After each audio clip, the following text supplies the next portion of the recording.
Hello guys, मैं हूं engineer Mohammad Adnan Khan और आप देख रहे हैं मेरा यूट्यूब चैनल बीइंग इंजीनियर।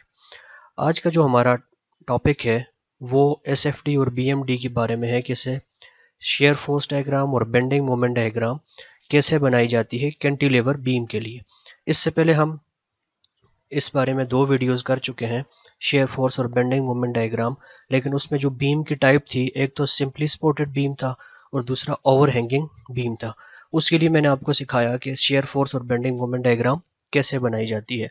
आज के टॉपिक में हम कैंटिलीवर बीम के बारे में पढ़ेंगे, मगर इससे पहले अगर आप इस टॉपिक को अच्छी तरह समझना चाहते हैं तो मेरी पिछली दो वीडियोस आप ज़रूर देखें, उनका लिंक मैं डिस्क्रिप्शन में दे दूंगा। तो यहाँ पे अगर बीम को देखें, इसके ऊपर पॉइंट लोड्स आ रहे हैं। एक 100 kg का पॉइंट लोड है, एक 200 kg का पॉइंट लोड है और सेंटर में यूडीएल आ रहा है, यानी यूनिफॉर्मली डिस्ट्रीब्यूटेड लोड आ रहा है। दो किस्म के लोड इस बीम के ऊपर अप्लाई हो रहे हैं और ये कैंटिलीवर बीम है, यानी एक साइड से फिक्स है और दूसरी साइड इसकी फ्री एंड है इसका। तो ये एग्जांपल हम इसकी यहाँ से दे सकते हैं कि जैसे हम छतों को आगे एक्सटेंड करते हैं, आगे उसकी छतियाँ निकालते हैं, तो छतियों के नीचे जो बीम होता है उसकी एक साइड फिक्स होती है और दूसरी साइड के नीचे कोई सपोर्ट नहीं होती। तो इस तरह के बीम को कैंटिलीवर बीम कहा जाता है। तो शुरू करते हैं आज का टॉपिक। तो स्टेप्स सारी वीडियोस में और सारे बीम्स के लिए सेम है। सबसे पहले सपोर्ट रिएक्शंस मालूम करने पड़ेंगे। तो पहला सपोर्ट रिएक्शन, यानी एक ही तरफ से ये फिक्स है तो एक ही तरफ से इसकी सपोर्ट लगी हुई है, जिसको हम R1 का नाम देंगे। बाकी राइटवर्ड फोर्सेस और मोमेंट्स जो है वो इसके अंदर जीरो के बराबर हो जाएंगी। तो एक ही सपोर्ट रिएक्शन है जो कि R1 है। वो कैसे मालूम करेंगे?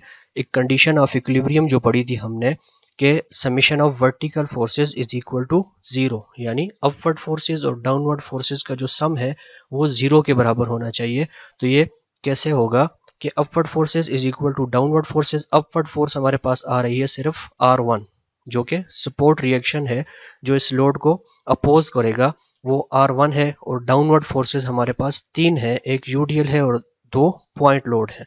तो पॉइंट लोड पहला आ गया 100 जो कि डाउनवर्ड है, माइनस ये हमारे पास आ गया लोड जो कि यूडीएल है। इसको पहले हम पॉइंट लोड में कन्वर्ट करेंगे और इसका तरीक़ाकार क्या था कि 200 kg पर मीटर, यानी यहाँ से लेके सी से लेके बी के दरमियान में यूडीएल हर मीटर के ऊपर 200 kg का वजन लगा रहा है।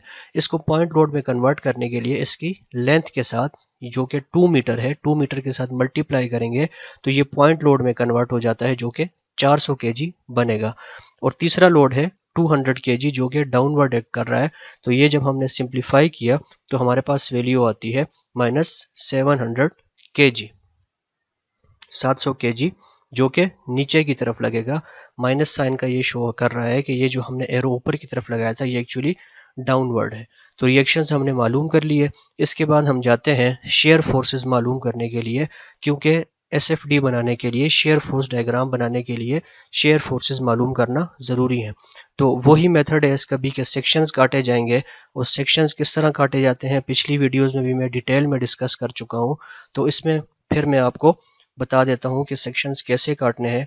तो उसके लिए पहला सेक्शन हमने काटा जिसको हम नाम देते हैं 00। सेक्शन 00 एक लोड से पहले काटा, यानी हर लोड से पहले और बाद में आपने एक सेक्शन काटना है। दूसरा सेक्शन हमारे पास आ गया सेक्शन 11 जो कि इस लोड के बाद काटा है। तीसरा सेक्शन हमारे पास जो हमने ये यूडीएल को पॉइंट लोड में कन्वर्ट किया है, 400 kg का लोड आ रहा है, उसके बाद एक सेक्शन काटा जिसको 22 का नाम दिया। फिर तीसरा लोड है 200 kg का, इसके बाद एक सेक्शन काटा जिसको 33 का नाम दिया। और ये एक सपोर्ट रिएक्शन है, इसके आखिर में हमने एक सेक्शन काटा जिसको 44 का नाम दिया। अब चलते हैं शेयर फोर्सेस मालूम करने के लिए। तो पहला जो सेक्शन है 00, इसके ऊपर जीरो फोर्स आ रही है, कोई लोड नहीं आ रहा क्योंकि ये हमने बीम से बाहर काटा है। सेक्शन 11 के ऊपर देखें तो इसकी लेफ्ट साइड पे, ये सेक्शन 11 है, इसकी लेफ्ट साइड पे एक ही डाउनवर्ड लोड आ रहा है जिसको हम -100 kg के बराबर आ जाएगा। तो डाउनवर्ड फोर्स -100 kg और पॉइंट सी के ऊपर। इसके साथ साथ ही हम शेयर फोर्स डायग्राम बनाना शुरू करते हैं। पहले हमने जीरो लाइन ले ली जो कि न्यूट्रल एक्सिस कहलाता है, या जीरो लाइन इसको हम कह सकते हैं। तो पहली फोर्स है -100, यानी इस लाइन से, जीरो लाइन से नीचे की तरफ आएगा। ये -100 हम नीचे की तरफ आ गए हैं। उसके बाद सेक्शन 2.2 की तरफ चलते हैं। तो सेक्शन 2.2 की लेफ्ट साइड पर अगर हम देखें तो दो फोर्सेज आ रही हैं, एक ये 400 kg और एक है 100 kg। तो इनको क्योंकि डाउनवर्ड है तो माइनस साइन के साथ लिखा जाएगा। तो ये टोटल फोर्स बनती है -500 kg एट पॉइंट बी।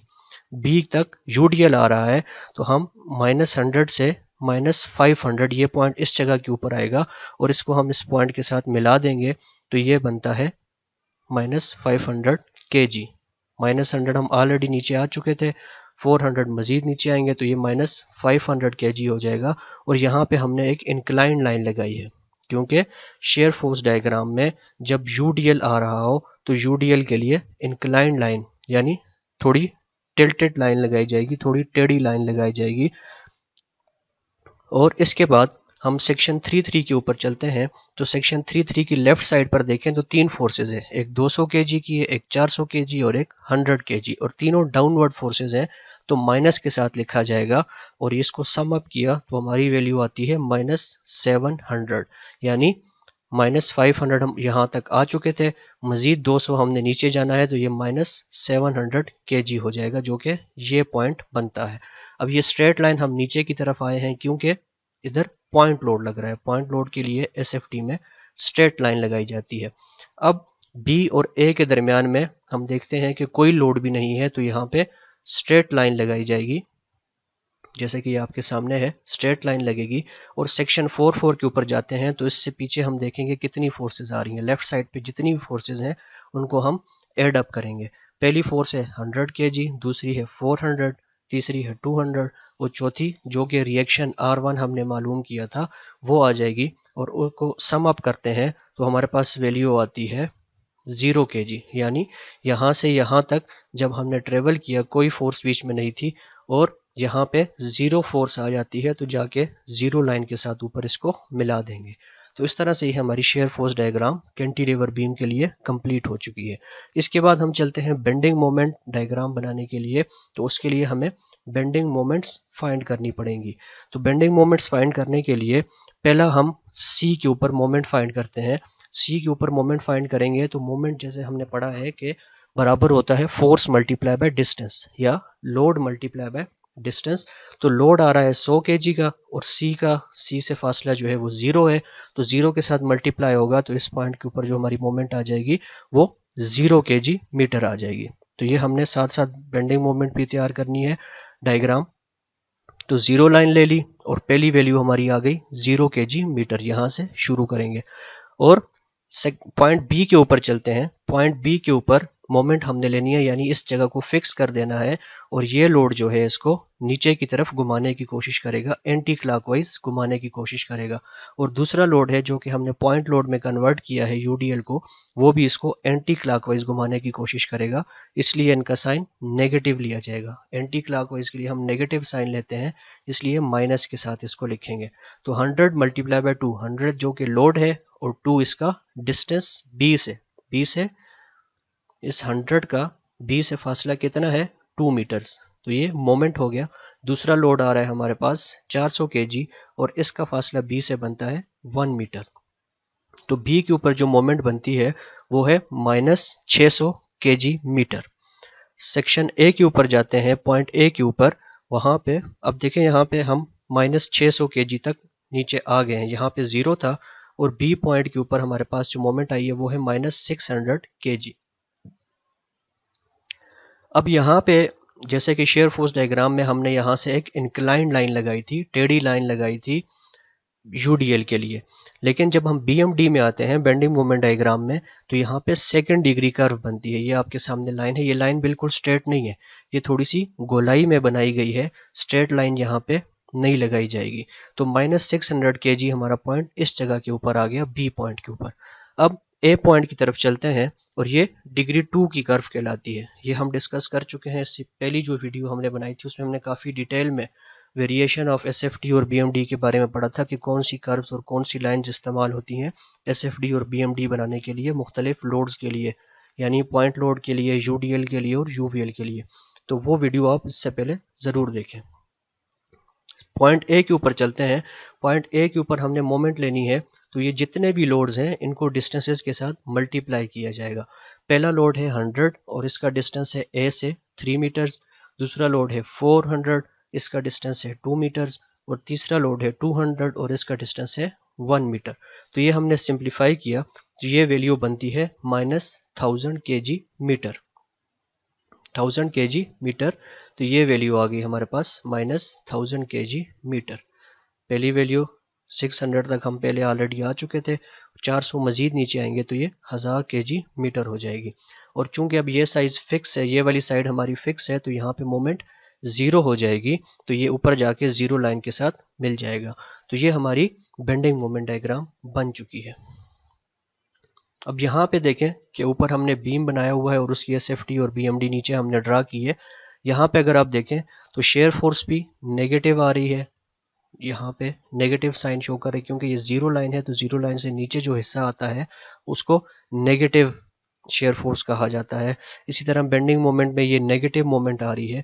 अब इसकी रीइंफोर्समेंट यानी जो आपने स्टील प्रोवाइड करना होता है, यानी झुकाव जो है सारा नीचे की तरफ है, तो इसको कैटर करने के लिए जो बीम का ऊपर वाला हिस्सा होता है यहाँ पे हम रीइंफोर्समेंट ज़्यादा प्रोवाइड करते हैं ताकि इस नेगेटिव मोमेंट को कैटर किया जा सके। तो इस पर मैं मज़ीद एक वीडियो बनाऊंगा जिसमें हम डिस्कस करेंगे कि शेयर फोर्स डायग्राम और बेंडिंग मोमेंट डायग्राम की क्या इंपॉर्टेंस है और किस लिए इस्तेमाल की जाती है। तो उम्मीद है कि आज का टॉपिक आपको समझ आया होगा। और आखिर में आपसे रिक्वेस्ट है कि अगर आप मेरे चैनल के ऊपर नए हैं तो चैनल को सब्सक्राइब कर दें और बेल आइकन भी प्रेस कर दें ताकि इस तरह की वीडियोज़ आपको मिलती रहें।